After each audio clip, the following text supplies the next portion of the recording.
Friday and welcome to another edition of #FridaySews. It's nice to see you all here today. How is everyone? How have you all been?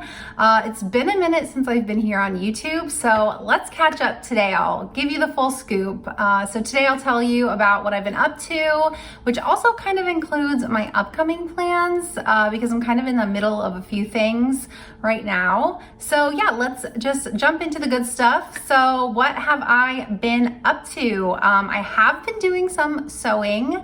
Some, not a lot. I mentioned in my last Friday Sews video that I totally lost my sojo over the holidays and in the beginning of January, and to be completely honest, I'm still struggling a little bit with it. I still don't feel like 100% back. I don't feel like 100% motivated to sew, but it's been slowly increasing over the last month or so, and I have gotten some sewing done, so I'm hoping to be back in full force soon. So anyways, let's talk about what I have managed to scrape together over the last month. I've been working on the 3 projects that I talked about in my last Friday Sews. So let's start with what I've actually finished. I finished my Named Kielo Jumpsuit. I've been talking about it since October. I'm wearing it today. And it's finally done and I'm really excited about it. I love this pattern so much. I've made the dress before and now the jumpsuit. So I've made both versions of it and it's so easy to put together. It's cute, it's chic, it has visual intrigue with the wrap tie business, and it's just all around. It's a favorite.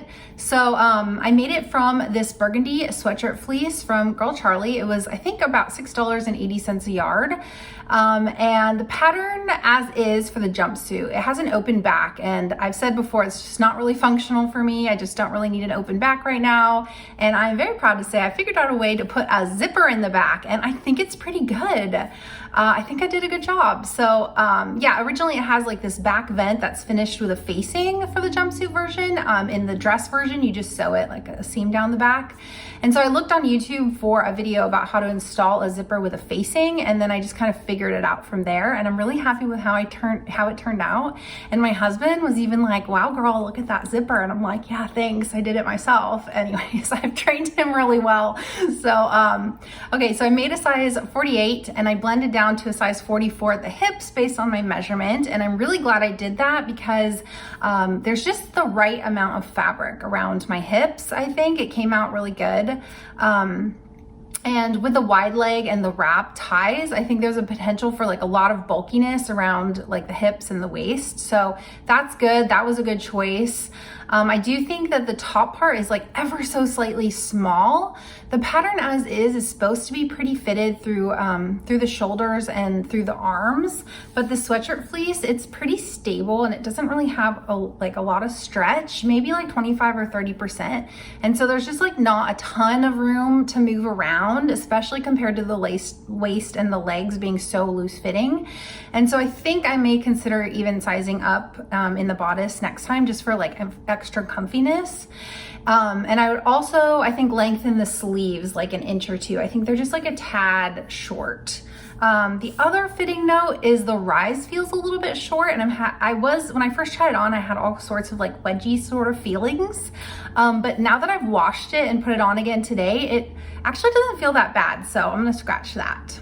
Anyways, so those are just some small like fitting notes, and overall I'm really happy with how it turned out, and I'm really excited to wear it around the house. And it's like loungewear but elevated, so I can wear it for days and days and days on end and still feel cute and put together, and that's a win for me. Next up, I've been working on the Style Arc Kennie blouse, and for this one I have finished the muslin fitting stage. I'm ready to start with the final version. So I made a muslin toile of it just to check the fit. I cut a size 16 and surprisingly it fit really well right off the bat. I've never sewn a Style Arc pattern before, so I really wasn't sure what to expect. And after the first version, I felt like the only thing that it needed was maybe some length in the sleeve. When I bent my elbows, I felt like the sleeve was pulling at the back, and it just wasn't very comfortable for like actually functioning in real life. So I spent a few days pondering whether it was just like a length issue or something more.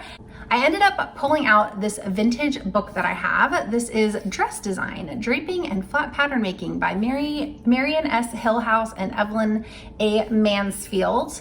And it was published in 1948. And I picked it up at an estate sale like many, many years ago before I even knew how to sew, because I love collecting old sewing books. I have a whole collection. I love them.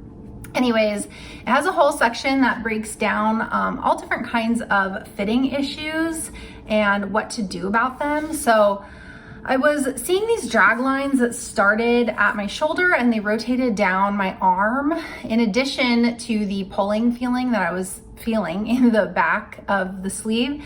So I thought there may be something more to it rather than just length. So I consulted the book and I was trying to figure it out, as I do. And I thought maybe it had to do with like how my arm rotates naturally. It kind of rotates like outwardly a little bit. And so I thought that is maybe what was causing the sleeve to do that. Anyways, long story short, in the end I decided I was overcomplicating it, and those lines were probably just because the sleeve is very blousey, and so it just like naturally falls that way because of the extra fabric folding there. And so I decided just to add some length to it and see how that felt, see if that changed anything. So I added, hi kitty, I added a 1/2 inch to the elbow area and redid one of the arms, and that seemed to make it feel a lot more comfortable when I bent my arm. So I'm just gonna go with that and call it good. So now I just have to cut it out of the fashion fabric and sew it up, hopefully this weekend, and I'll have myself a new blouse. And I've shown you before what fabric I was gonna make it out of, but I'll show it again. It's this adorable Kaufman 7-berry floral print cotton, and I think it's going to be really, really cute when it comes out, and I can't wait to finish it and cut it out. I think I'll cut it out while watching other Friday sews. So next up, Mccalls 7831, another project that I've had around for a while. It's this one here, and I've finished the muslin for it, and I think I have the fit settled, so all I need to do is cut it out of the final fabric and sew it up. Let me show you the muslin really quick. I cut out a size 18, and I ended up adding 4 inches to the hem because I've heard that it's super short as is, and I'm good with that length. I think the 4 inches was perfect. I'm 5'8", and so I need the length on it. I'm still kind of debating if I should actually size up more so there's more room to fit turtlenecks and whatever underneath. Yeah, I don't think sizing up would actually change a whole lot with the fit, to be honest, since it's so loose fitting and it's essentially a shift dress with like no top half. So I don't think sizing up really will matter anyways. It'll just give me more room. So I'm gonna keep pondering that, and then I'm gonna work on it after I finish the Style Arc Kennie top. And I've shown you this again before. I'm making it out of this corduroy from Style Maker Fabrics. And I've shown this multiple times, but if you haven't seen it yet, this is it. I'm gonna make it out of this fabric so you can imagine the final version here. It looks a lot like the picture on the front. And I'm really excited because I really love the design and I think it's super cute, and it's definitely something I would wear. It's like right up my style alley. So anyways, okay, so that's that. In non-garment sewing news, I actually sewed something that wasn't clothes for myself. I wanted to make something for my mom and my sisters and my nieces for Valentine's Day, and I normally don't so much for other people anymore. I used to, but I decided to get, all kinds of selfish in the last year or so with my sewing. So anyways, I was inspired, so I thought I would make them a little pouch and fill it with some candy and a little Valentine's Day card, like the ones you buy for kids to exchange like in school in classes. And like a homemade scrunchie as well. So I went into bulk sewing mode and I made 9 pouches and 9 scrunchies. So I used Michelle's tutorial for the pouch, and I'll link that down below. And I just adjusted the size to make it smaller. I think I ended up doing like 8 inches by 22 inches. And I had this length of broadcloth that's not really great for anything else. And it's been hanging around my stash for like a while now. I inherited it from my friend who moved away. She gave me a bunch of her fabric.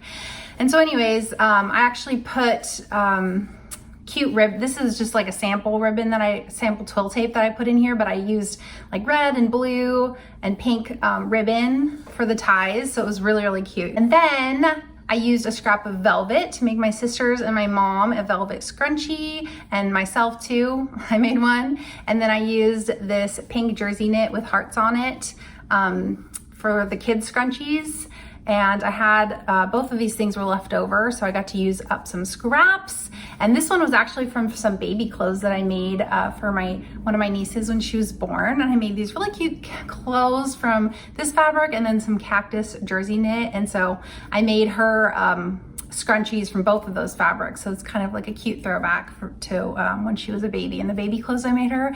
Obviously she's not gonna know, she's 2.5, but maybe her parents will remember the baby clothes. Hopefully they will anyways. So yeah. Everyone got a little Valentine's Day surprise in the mail this year from me, and I hope they like them. And yeah, that was that project that I worked on. Anyways, so that is everything that I've been up to, and that is all I have for you for this episode of Friday Sews. Thank you as always to Jen from Today Jen's Sewing Room for starting this hashtag. And make sure to go and check out all the other hashtag Friday Sewers out there on YouTube. They are all amazing. So I hope you have a really great weekend. I hope you have some fun sewing plans for yourself. Let me know what you're working on in the comments below. Thank you so much for watching, and I will see you guys next time.